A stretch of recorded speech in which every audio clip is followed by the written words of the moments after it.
மெய்ப்பனின் குரல் வழங்கும் திருமறை தீபங்கள்.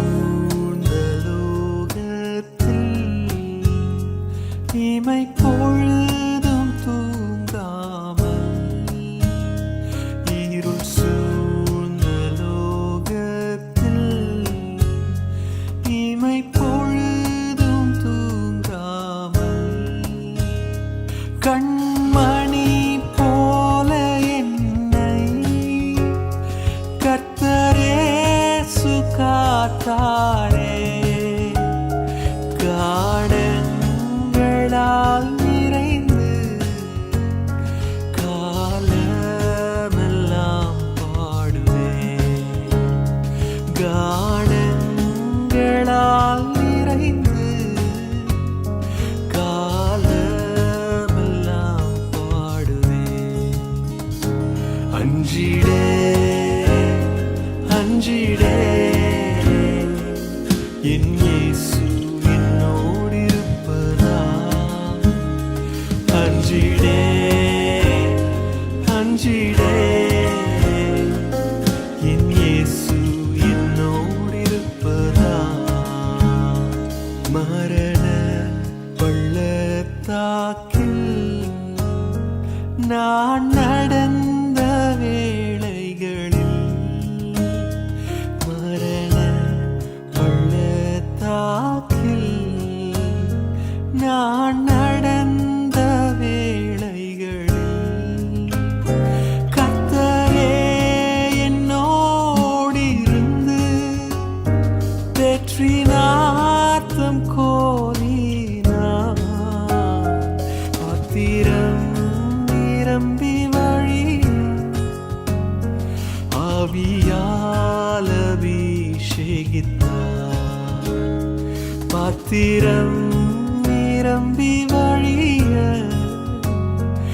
ஆவியால் அபிஷேகித்தார். அஞ்சிடே அஞ்சிடே என் இயேசு என்னோடிருப்பதா. அஞ்சிடே அஞ்சிடே என் இயேசு என்னோடிருப்பதா. அஞ்சிடே அஞ்சிடே என் இயேசு என்னோடிருப்பதா. அஞ்சிடே அஞ்சிடே என் இயேசு என்னோடிருப்பதா. நம்முடைய பிதாவாகிய கடவுளாலும் ஆண்டவராகிய இயேசு கிறிஸ்துவினாலும் நம் அனைவருக்கும் கிருபையும் சமாதானம் உண்டாயிருப்பதாக. ஆமேன். கிறிஸ்துவுக்குள் பிரியமான இறைமக்களே, ஒரு வகையான கழுகு இருக்கின்றதாம். அந்த கழுகு என்ன செய்யுமாம், தான் குஞ்சு பொரிக்கின்ற நேரத்திலே மரத்தின் மீது சிறு சிறு விறகுகளை எடுத்து சென்று அடுக்குமாம். சுள்ளி விறகு என்று சொல்வார்கள். பிறகு கொஞ்சம் கொஞ்சமாய் மென்மையானவற்றை கொண்டு போய் அந்த கூட்டிலே அடுக்கி வைக்குமாம். பிறகு அது என்ன செய்யுமாம், தன்னுடைய இறக்கைகளை ஒன்று ஒன்றாய் தன்னுடைய அலகினாலே குத்தி குத்தி இறக்கையில் இருக்கின்ற மென்மையான இறகுகளை அது பிச்சு எடுத்து அந்த கூட்டின் மீது வைக்குமாம். அப்படி பிக்கின்ற பொழுது ரத்தம் பீரிட்டு வருமாம். அந்த ரத்தம் வர வர வர அந்த இரத்தத்தை பொருட்படுத்தாமல், வலியை பொருட்படுத்தாமல், தன் காயத்தை பொருட்படுத்தாமல் அந்த கழுகானது அந்த கூட்டின் மீது அந்த மென்மையான இறகுகளை வைக்குமாம். ஏனென்றால் பிறக்கப் போகின்ற தன்னுடைய பிள்ளைகள் அந்த கழுகு குஞ்சிகளுக்கு எந்த விதமான பாதிப்பும் இருக்கக்கூடாது என்று சொல்லி அங்கே தன்னுடைய அன்பை அது வெளிப்படுத்துகின்ற வண்ணமாய் அந்த கழுகு அப்படியாய் செய்யுமாம். கிறிஸ்துவுக்குள் பிரியமான இறைமக்களே, நம்முடைய ஆண்டவருடைய அன்பும் அப்படிப்பட்டதாக இருக்கின்றது. மேஜர் ப்ராஃபெட் என்று சொல்லப்படுகின்ற 5 முக்கியமான தீர்க்க தரிசன நூல்களிலே எரேமியா தீர்க்க தரிசன புத்தகம் ஒரு அற்புதமான ஒரு தீர்க்க தரிசன புத்தகமாக இருக்கின்றது. எரேமியா 31 அதிகாரம் 3 வசனத்தை இந்த நாளின் காலையிலே இந்த தியானத்திற்கு ஆதாரமாய் நான் எடுத்துக்கொள்கிறேன். அநாதி சிநேகத்தால் உன்னை சிநேகித்தேன். I have loved you with an everlasting love. அநாதி சிநேகத்தால் உன்னை சிநேகித்தேன். கிறிஸ்துவுக்குள் பிரியமான இறைமக்களே, நம்முடைய ஆண்டவருடைய அன்பு எப்படிப்பட்டது என்பதை இந்த வசனத்தின் வாயிலாக நாம் அறிந்து கொள்ள முடியும். பொது மொழிபெயர்ப்பிலே இப்படியாக இந்த வசனமானது சொல்லப்படுகிறது. உனக்கு நான் முடிவில்லா அன்பு காட்டினேன். Everlasting love. ஆண்டவருடைய அன்புக்கு ஒரு முடிவு இல்லை, ஒரு எல்லை இல்லை. அப்படிப்பட்ட அன்பாய் ஆண்டவருடைய அன்பு இருக்கின்றது. அநாதி சிநேகத்தால் உன்னை நான் சிநேகித்தேன். அன்புமயமான கடவுளாய் நம்முடைய கடவுள் இருக்கின்றார். காட் இஸ் லவ் என்று சொல்வார்கள். அன்புமயமான கடவுள். கடவுளுடைய அன்பின் வெளிப்பாட்டை யோவான் 3 அதிகாரம் 16 வசனத்திலே நம்ம எல்லாருக்கும் பரிச்சயமான ஒரு வசனம். யோவான் 3:16. கடவுள் உலகின் மேல் எவ்வளவாய் அன்பு கூர்ந்தார் என்பதனுடைய விளக்கத்தை அந்த வசனத்திலே நாம் பார்ப்போம். God so loved the world. எப்படியாய் அவர் அன்பு கூர்ந்தார், தன்னுடைய சொந்த குமாரனை இந்த உலகத்திற்கு தந்தருளி இவ்வளவாய் அன்பு கூர்ந்தார் என்று நாம் அங்கே வாசிக்கின்றோம்.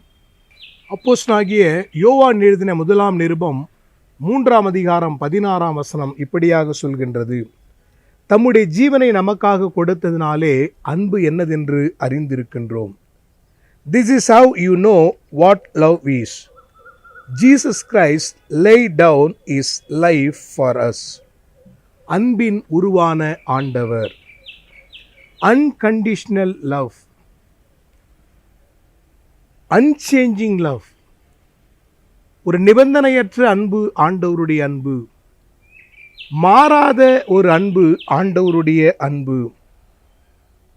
நாம் அநேக கடற்கரைகளை பார்த்திருக்கிறோம். அந்த கடல்களுக்கு கூட ஒரு எல்லை உண்டு. ஆனால் ஆண்டவருடைய அன்பு கடலுக்கு அங்கே எல்லை இல்லை. கரை காணாத அன்பாக நம்முடைய ஆண்டவருடைய அன்பு இருக்கின்றது. மனிதர்களுடைய அன்பு மாறலாம், ஆனால் ஆண்டவருடைய அன்பு ஒருபொழுதும் மாறாத ஒரு அன்பாய் இருக்கின்றது. கான்ஸ்டன்டான ஒரு அன்பாய் ஆண்டவருடைய அன்பு இருக்கின்றது. ஒரு நிலையான ஒரு அன்பாய் ஆண்டவருடைய அன்பு இருக்கின்றதை நாம் பார்க்கின்றோம். ஆண்டவருடைய அன்பு அளவில்லாத அன்பு. இந்த உலகத்தில் நாம் பார்க்கிற பொழுது எல்லாத்துக்குமே ஒரு லிமிட் இருக்கும். ஆனால் ஆண்டவருடைய அன்புக்கு அன்லிமிட், ஒரு எல்லையே இல்லை. அவருடைய அன்புக்கு எல்லை இல்லை. அளவில்லாத அன்பு, அளவில்லாத இரக்கம், அளவில்லாத கிருபை, அளவில்லாத பாசம். ஒரு லிமிட் இல்லாமல் அன்லிமிட்டோடு கூட நம்மிடத்திலே அன்பு செலுத்துகின்ற ஒரு ஆண்டவராய் நம்முடைய ஆண்டவர் இருக்கின்றார். கிறிஸ்துவ கீர்த்தனைகளை நாம் பாடுவோம். அன்பரின் நேசம் ஆர் சொல்லலாகும், அதிசய அன்பரின் நேசம் ஆர் சொல்லலாகும். அதிசயமான அன்பருடைய நேசத்தை இந்த உலகிலே யாராலும் விவரிக்க முடியாது. நாம் எப்படி இருக்கின்றோம்? நம்முடைய அன்பு எப்படி இருக்கின்றது? ஆண்டவர் நம்மீது வைத்திருக்கின்ற அன்பு அது அளவிட முடியாத அன்பாய் இருக்கிறது. சீமோனை பார்த்து ஆண்டவர் கேட்கிறார், சீமோனே, நீ என்னில் அன்பாய் இருக்கிறாயா என்று கேட்கிறார். நாளின் காலை வேளையிலே பிரியமான இறை மக்களே, ஹவ் ஆர் வி? நாம் எப்படி இருக்கிறோம்? நம்முடைய அன்பு ஆண்டவர் மீது எப்படியாக இருக்கின்றது என்பதை நாம் ஆழ்ந்து யோசிக்க நாம் அழைக்கப்பட்ட மக்களாய் நாம் இருக்கின்றோம். திருவெளிப்பாடு என்று சொல்லப்படுகிற வெளிப்படுத்தல் விசேஷத்திலே, ரெவலேஷன் நாம் பார்க்கிறோம் 2ஆம் அதிகாரம் 4ஆம் வசனத்திலே, நம் பேரில் ஆண்டவருக்கு அங்கே குறை உண்டு என்று அங்கே சொல்லப்படுகின்றது. அது என்ன குறை என்றால், நீ ஆதியில் கொண்டிருந்த அன்பை விட்டுவிட்டாய். You have forsaken the love you had at first. ஆதியில் கொண்டிருந்த அன்பை நீ விட்டுவிட்டாய் என்று ஆண்டவருக்கு நம் பேரிலே ஒரு குறை இருக்கின்றது. கிறிஸ்துவுக்குள் பிரியமான இறைமக்களே, அளவில்லாத அன்பை பெற்றிருக்கின்ற நாம் ஆண்டவர் மீது எப்படியாக நாம் அன்பு செலுத்துகின்றோம்? We are far away from God. நாம் ஆண்டவர் விட்டு தூர செல்கின்ற மக்களாய் நாம் இருக்கின்றோம். ஆதியிலிருந்த அந்த ஸ்பிரிட், ஆதியிலிருந்த அந்த வைராக்கியம் இன்று நம்மளிடத்திலே இல்லை. ஆதியிலிருந்து ஆண்டவர் மேல் வைத்திருந்த அந்த பற்று நம்மிடத்திலே இன்று இருப்பதில்லை. இப்படி நாம் யோசித்து பார்த்தோம் என்றால், ஒரு காலத்திலே நம்முடைய பெற்றோர்கள், நம்முடைய முன்னோர்கள் எல்லாம் சைக்கிளிலே எத்தனையோ கிலோமீட்டர் மிதித்து கொண்டு சர்ச்சுக்கு வந்திருக்கிறாங்க, ஆலயத்திற்கு வந்திருக்கிறார்கள். இப்படி வருகிற பொழுது செருப்பு பிஞ்சிரும், அதை பின்னு வச்சு குத்தி அந்த செருப்பு போட்டுட்டு வந்த நாட்கள் எல்லாம் இருக்கிறது. சட்டையில் பட்டன் இல்லைனாலும் பட்டனை தச்சு போட்டுட்டு, கிழிந்தாலும் சட்டையை தச்சிட்டு போட்டு வந்த நாட்கள் எல்லாம் இருக்கிறது. ஊரை வீட்டில் இருந்த பொழுது, வாடகை வீட்டில் இருந்த போதெல்லாம் ஆண்டவரை தேடின நாட்கள் எல்லாம் இருக்கிறது. சாப்பாடு இல்லாத நேரம் எல்லாம் ஆண்டவரை தேடின நாட்கள் எல்லாம் இருக்கின்றது. ஆனால் இப்பொழுது we had everything but we are lack in one thing.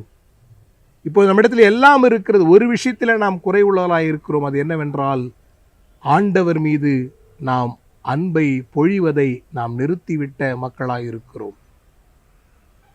அந்த நாட்களில் இருந்த அந்த ஸ்பிரிட், அந்த நாட்களில் இருந்த அந்த வைராக்கியம் இன்று இல்லை. we had everything. இப்பொழுது நமக்கு நல்ல பைக் இருக்கிறது, நல்ல கார் இருக்கின்றது, நல்ல வசதி வாய்ப்புகள் இருக்கிறது, சொந்தமாய் வீடுகள் இருக்கிறது. எல்லாமே ஆண்டவர் நமக்கு கொடுத்திருக்கின்றார். ஆனால் நாம் ஆண்டவர் மீது அன்பு செலுத்த மறந்துவிட்ட மக்களாய் நாம் இருக்கின்றோம். கிறிஸ்துவுக்குள் பிரியமான இறை மக்களே, இந்த காலை வேளையிலே நாம் நம்மை நாமே தற்பரிசோதனை செய்வோம்.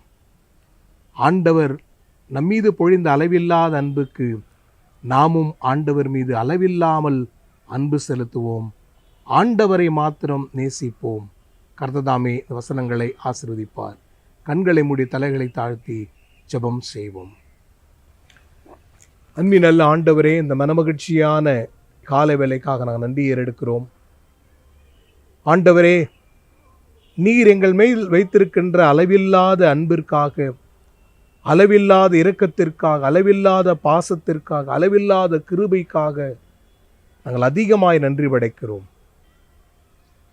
ஆண்டவரே, நாங்களும் உம்மை அதிகமாய் நேசிக்கின்ற மக்களாய் இருக்க, உண்மையிலே நாங்கள் அதிகமாய் வேறுன்றப்பட்ட மக்களாய் இருக்க எங்களை ஒவ்வொருக்கு கிருபை செய்யும்படியாக நாங்கள் வேண்டுதல் செய்கிறோம். இந்திய தேசத்திற்காக நாங்கள் செபிக்கிறோம். தேசத்தின் தலைவர்களுக்காக நாங்கள் செபிக்கிறோம். உலகத்தில் இருக்கின்ற அனைத்து இறைமக்கள், உலக நாடுகளுக்காக நாங்கள் செபிக்கிறோம். எல்லாரையும் நீர் ஆசீர்வதியும். எங்களை தாழ்த்தி ஒப்படைக்கிறோம். உம்மை மாத்திரம் உயர்த்துகிறோம். இயேசு வழியாக ஜெபம் கேளும் பிதாவே, ஆமீன். தந்தை, மைந்தன், தூய ஆவியின் அன்பு மருளும் ஆசீர்வாதம் நம் அனைவரோடு மினுமினு சதா காலம் தங்கியிருப்பதாக. ஆமீன்.